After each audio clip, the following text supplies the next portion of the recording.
There is a sacredness in tears. They are not the mark of weakness, but of power. They speak more eloquently than 10,000 tongues. They are the messengers of overwhelming grief, of deep contrition, and of unspeakable love. Love is never lost. If not reciprocated, it will flow back and soften and purify the heart. A kind heart is a fountain of gladness, making everything in its vicinity freshen into smiles. Great minds have purposes, others have wishes. Little minds are tamed and subdued by misfortune, but great minds rise above them. Sweet is the memory of distant friends. Like the mellow rays of the departing sun, it falls tenderly, yet sadly, on the heart. There is a serene and settled majesty to woodland scenery that enters into the soul and delights and elevates it, and fills it with noble inclinations. There is certain relief in change, even though it be from bad to worse, as I have often found in traveling in a stagecoach, that it is often a comfort to shift one's position, and be bruised in a new place. There is in every true woman's heart a spark of heavenly fire, which lies dormant in the broad daylight of prosperity, but which kindles up and beams and blazes in the dark hour of adversity. One of the greatest and simplest tools for learning more and growing is doing more. A sharp tongue is the only edged tool that grows keener with constant use.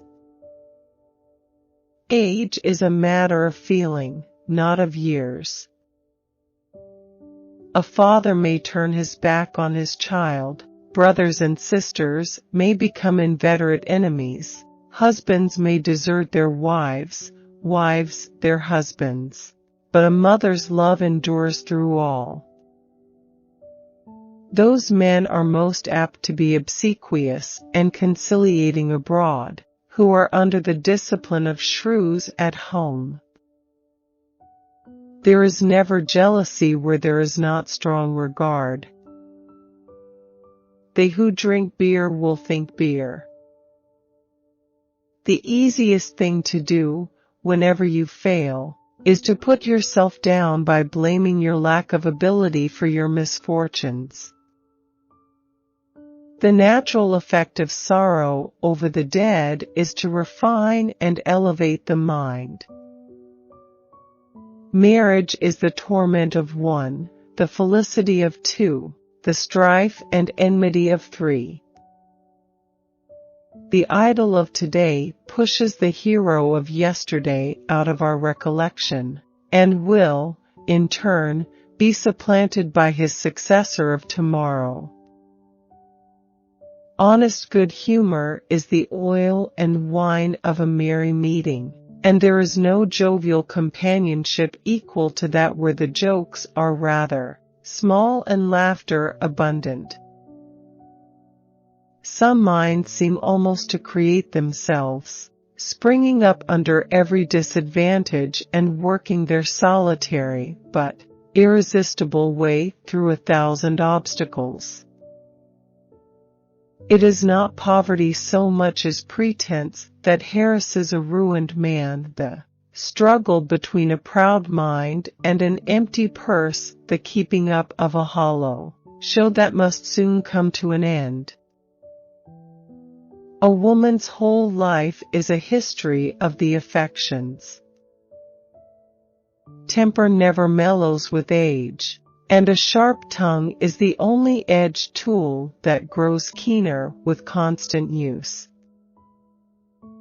The land of literature is a fairy land to those who view it at a distance, but, like all other landscapes, the charm fades on a nearer approach, and the thorns and briars become visible.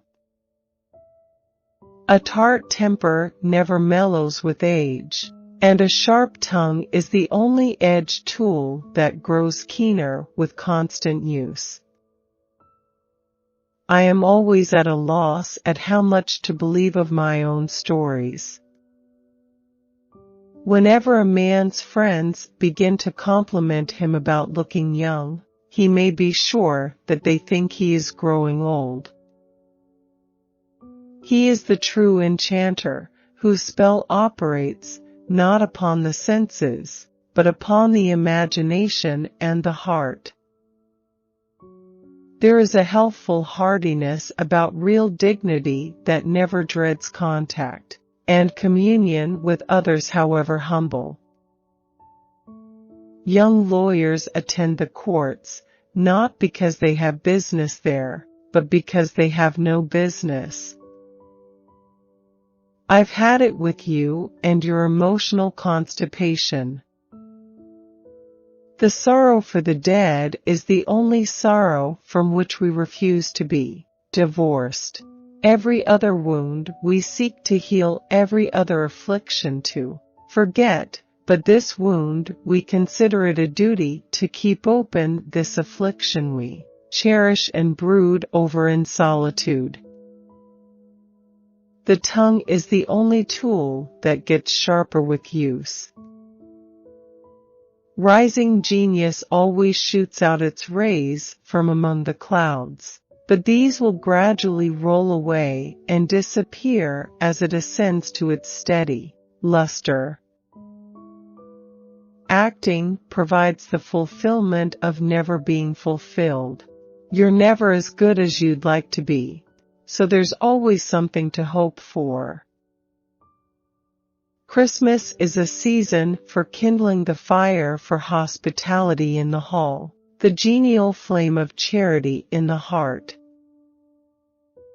After all, it is the divinity within that makes the divinity without, and I have been more fascinated by a woman of talent and intelligence, though deficient in personal charms, than I have been by the most regular beauty.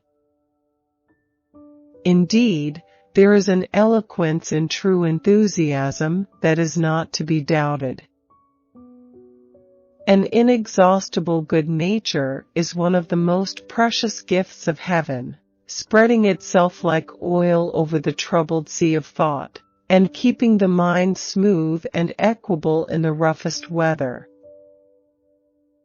There is in every woman's heart a spark of heavenly fire which lies dormant in the broad daylight of prosperity, but which kindles up and beams and blazes in the dark hour of adversity. Whoever hears of fat men heading a riot, or herding together in turbulent mobs?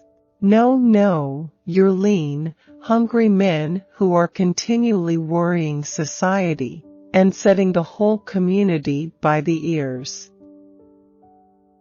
The natural principle of war is to do the most harm to our enemy with the least harm to ourselves, and this of course is to be effected by stratagem.